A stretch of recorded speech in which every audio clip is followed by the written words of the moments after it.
મોરબીમાં પ્રદેશ કોંગ્રેસ પ્રમુખ અને રાજ્યસભાના સાંસદ શક્તિસિંહ ગોહિલ દ્વારા મુલાકાત લેવામાં આવી હતી, જેમાં મુખ્યમંત્રી આવાસ યોજના અંતર્ગત અધૂરા રહેલા કામના સ્થળોની મુલાકાત લીધી હતી તેમજ મોરબી જિલ્લા કોંગ્રેસ સાથે બેઠક યોજવામાં આવી હતી।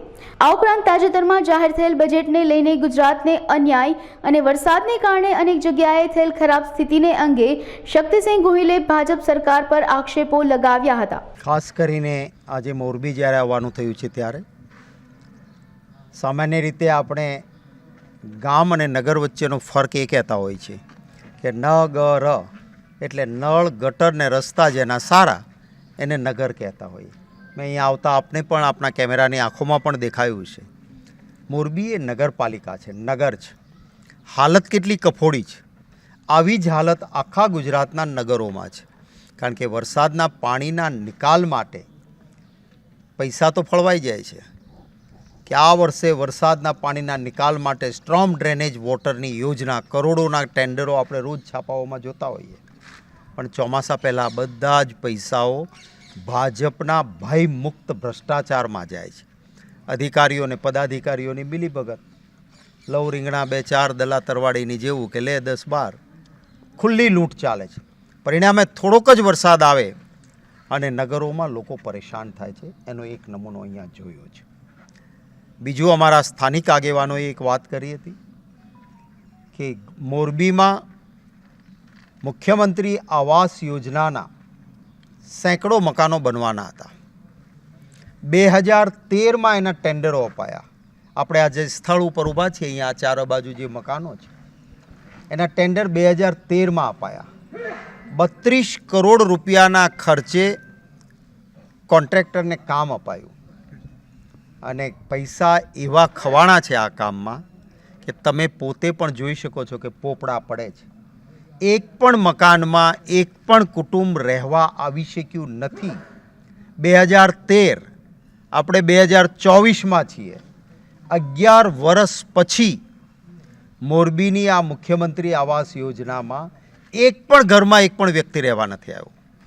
અમારા શહેર કોંગ્રેસ સમિતિના પ્રમુખ છે પુષ્પરાજભાઈ, આ જ્યારે 2013માં કામ શરૂ થયું ત્યારે એમણે યુવક કોંગ્રેસના નેતા તરીકે રજૂઆત કરી હતી કે આમાં સિમેન્ટ SORમાં લખાયા મુજબ વપરાતી નથી, કામ નબળું થાય છે, પણ કોઈ પણ પગલાં ન લેવાયા કારણ કે હપ્તા છેક ઉપર સુધી ભાજપની સરકારમાં જતા હતા। આ એક ભ્રષ્ટાચારનો મોટો નમૂનો અહીંયા સ્થળ વિઝિટમાં રૂબરૂ આવીને આ જોતા સ્પષ્ટ દેખાય છે કે આ માત્ર ને માત્ર ભ્રષ્ટાચારથી જ આ મકાનો બન્યા છે, પૈસા ચાઉં થયા છે। જે વ્યક્તિઓને, આપણા રાજ્યના મધ્યમ વર્ગના લોકોને આ મકાનો મળવા જોઈએ, કોઈને મળતા નથી। આપ જો કોંગ્રેસના શાસનમાં હાઉસિંગ બોર્ડના મકાનો બન્યા હતા, આજે 3જી પેઢીએ ઘરો મારે છે, 3જી પેઢી, અને છતાં એ ઘરની કાંકરી ખરતી નથી। અને આ 2013માં અપાયેલા કોન્ટ્રાક્ટની આ હાલત છે।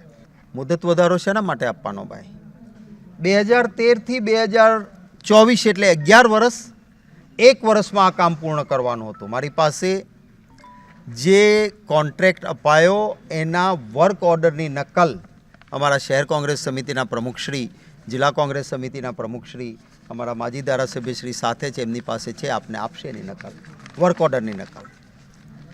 સમજી શકાય કોઈ કુદરતી આફત આવી ગઈ ને 2-5 મહિના આગળ પાછળ થાય, પણ 1 વર્ષમાં કામ પૂર્ણ કરવાનું હોય એ 11 વર્ષ સુધી ન થાય। આ સ્પષ્ટ બતાવે છે કે આ મિલીભગત, ભ્રષ્ટાચાર, હપ્તાઓ છે અને આ ભ્રષ્ટ કામોને તટસ્થ તપાસ, ન્યાયિક તપાસ થાય, કોઈ હાઈકોર્ટના નિવૃત્ત ન્યાયાધીશને સોંપી દેવામાં આવે અને એ પોતે SIT બનાવે તો જ આવશે, બાકી તો હું જ ચોર, હું જ પોલીસ ને હું જ કોટવાળ, આ ભાજપની સરકારમાં ચાલે છે।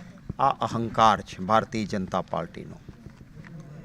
પદાધિકારીએ હંમેશા વધારે વિનમ્ર રહેવું પડે। જનતાએ જેમને મત આપીને ચૂંટીને મોકલ્યા છે અને સત્તામાં છે, એની વિશેષ જવાબદારી છે। કોઈ ફાયર ઓફિસરના ખભા ઉપર ભાજપના ડેપ્યુટી મેયર ચડી જતા હોય કે મારા પગ ને બૂટ ન બગડવા જોઈએ, આ ભાજપની માનસિકતા બતાવે છે। લોકતંત્રમાં આખે જનતા જનાર્દન મહાન છે। મારા વાલા ગુજરાતીઓ આ બધું જોવે છે અને સમય આવે ગુજરાતીઓને પણ વિનંતી કરીશ કે આપે બહુ વર્ષો સુધી આ બધું જોયું છે.